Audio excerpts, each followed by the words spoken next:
Okay, so we've been focusing on movement. We've just been getting into more downstays, and she's pretty good at it. And then she has this puppy thing where she jumps up. There it is. Nope, don't even think about it. I'm gonna scroll up to 7. I was at a 5. And so I'm rewarding her a lot for staying. Good, Henri. Even though she kind of did that, you know. So that's the puppy thing I'm dealing with. She's so independent. Why? No. No. Down. Good girl. Okay, so that was a little higher than I wanted it. So I'm going to go back down to a 6, 5. There we go.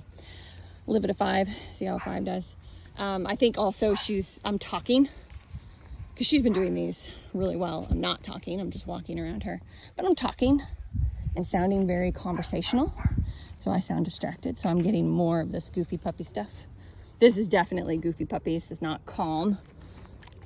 Down. All the way. Oh my goodness. She wants to kick up this dirt so bad. I'll do a recall. Release her. Lyric, come. Good. Come. Sit down. Oh my. Good. Break. Let's go. So I'm letting some of that stuff go. I'd love to be able to address it if it helped with her focus. It doesn't. It just kind of makes her more defiant. So I gotta let some of that stuff go. And then sometimes I'll address it, because if you let too much of it go, it gets out of control where you've got no listening power, even with the food in an environment like this. Let's go.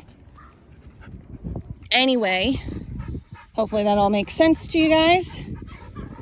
She's definitely been a different personality to work with. I've had to tweak some things. Let's go.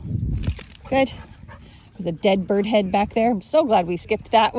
I scrolled up to a 10 in case I needed it. I'm not digging a dead bird out of her mouth. But let's go. Good.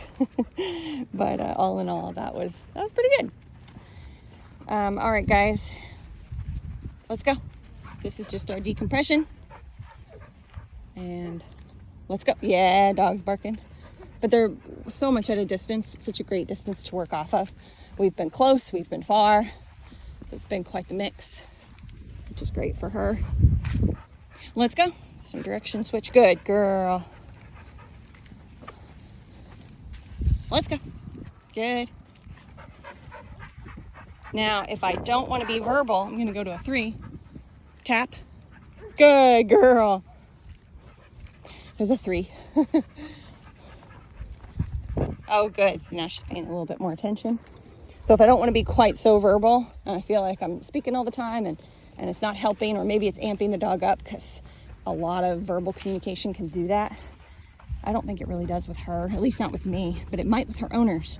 So I want to make sure I've got the skill to just be able to tap her on the shoulder.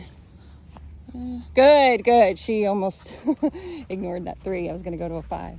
Good girl. Good job. We're just making our way closer to the barking dogs. Just taking our time. Let's go. Oh, we're peeing. Good. Tap. Tap and hold. A little higher. Let's go. Good girl. Then back down. So I had to be a little warmer. That was a 7.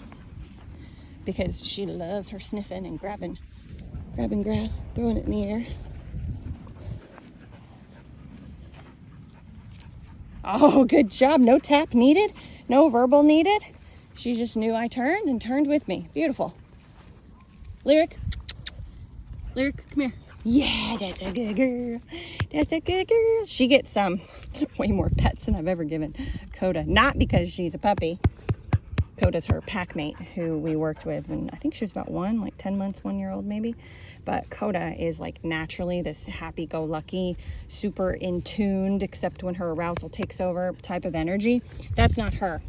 So if she's calm and not hyper-focused on a dog or a person, I'm more than happy to give, some attention. Oh, let's go. Yeah.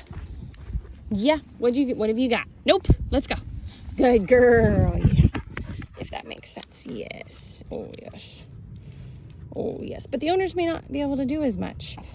I have to really get her into it. which may not be necessary with the owners, but it's still, again, it's a tool in your toolbox to know when to bring it out, affection, and when to not.